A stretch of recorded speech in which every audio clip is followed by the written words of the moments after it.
Hi there, Dal from Challengers Comics, here to talk to you all about the week's new books for Wednesday, January, I think it's 14th, we're going to say 14th, 2026. Look at all these great comic books and graphic novels and Funkos and gigantic Superman books. We'll get to that in a second.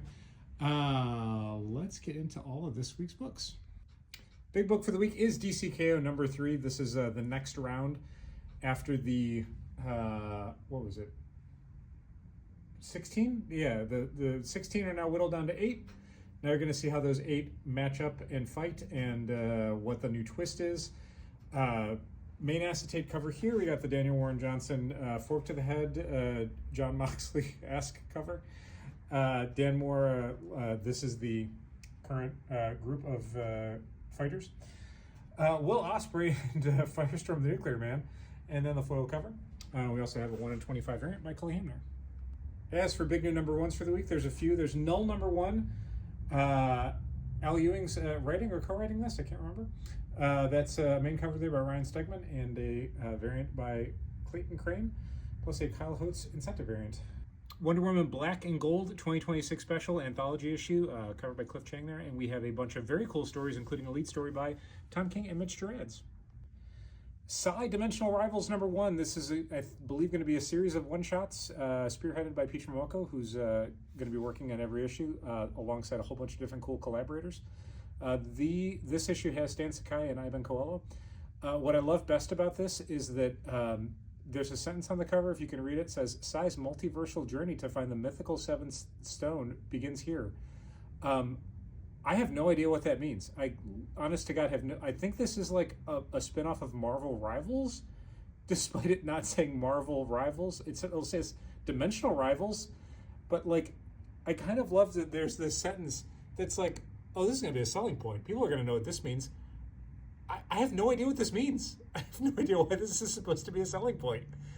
This is indicative of kind of everything that drives me crazy about Marvel right now, is just the sense of like, what does this mean and how is this marketing? Anyway, moving on. Dungeons of Doom, spinning out of One World Under Doom. Doom's got a dungeon. It's got his face on the door because of course it does. We're going to find out what's inside the dungeon. Luna Snow World Tour. This is, I believe, collecting some Marvel Unlimited strips. Maybe. Either way, there's two stories in this, or like one story that's by 2 artists and a separate one in the middle. I don't know. It's very strange. Anyway, it's a one-shot issue. We got that cover. We got the Jeff cover by Guru Hero. I love that so many of my descriptions of Marvel books are like, I don't know what this is. I don't know why it's here. I feel like I should know these things. I ordered all this stuff. Logan Black, White, and Blood number 1. He's one of the Wolverines. It's an anthology series. Black, White, and Blood is pretty typical for them. You can see on the cover here we got Saladin Ahmed, we got Kubert, we got Larry Hama, we got other folks, Alex Lenz, I think. That's a Kubert variant cover and a incentive cover by somebody, I don't know. Marvel doesn't put the name of their artist on the covers. Big returning issues for the week. We've got Black Cat with fill-in art by Andres Genolet, who's one of my absolute favorite artists, does most of Rainbow Rowell stuff. Great issue. Matt Murdock, Felicia Hardy, ridiculous. I love them together. An oversized issue of Avengers. This is the 800th Legacy issue, a huge installment in the main story. It's been running by Jed MacKay and Farid Karami. And we also have a backup story by Brian Michael Bendis and Mark Bagley that will definitely remind you of older Avenger stories, like it or not. We've got the concluding chapter for Dreadnought War at G.I. Joe, and a huge installment for Transformers. For graphic novels, we have the first volume for the really excellent Little Lullaby, manga-influenced sci-fi fight manga, post-apocalyptic food comic. It's great. It's real good. And then we have this goddamn thing. So this is a tombstone. It is a big cardboard tombstone. It's not super heavy. I'm going to lift it up real quick. It's not super heavy. This is the Death of Superman Absolute Edition, Direct Market Edition. So inside this cardboard thing is, you can't really see it. A hardcover book. It's a big hardcover book. It's $150. It's got, sure, real quick. See this thing on the back here? Death of Superman Absolute Edition. It's got all the issues that go into the Death of Superman, plus a bunch of epilogue-y stuff. $150.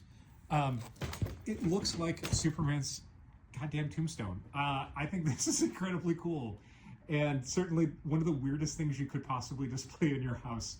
If you want a conversation piece, a lot of people have like a Phantom Zone projector. I say a lot of people, like 6 people. Mark Wade. Phantom Zone projector, thing of kryptonite, Superman's cape, crypto. This is a tombstone. Most people are not going to have this in their homes. You could be one of the several people that has this inside your home. It's Superman's goddamn tombstone.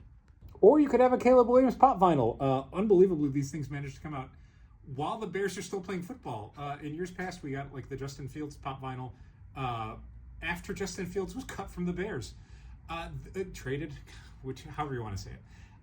This is, they're still in it. They got a game this coming Sunday against the Rams at Soldier Field. Caleb Williams, pop vinyl. Bears are going all the way. Super Bowl, Team of Destiny. And that is everything for the week. Comics, graphic novels, big cardboard tombstones, Brian Michael Bendis stories, Caleb Williams, kids comics, other things, all of that. Look at all that stuff. January 14th, 2026. Thanks so much for watching. Keep reading comics.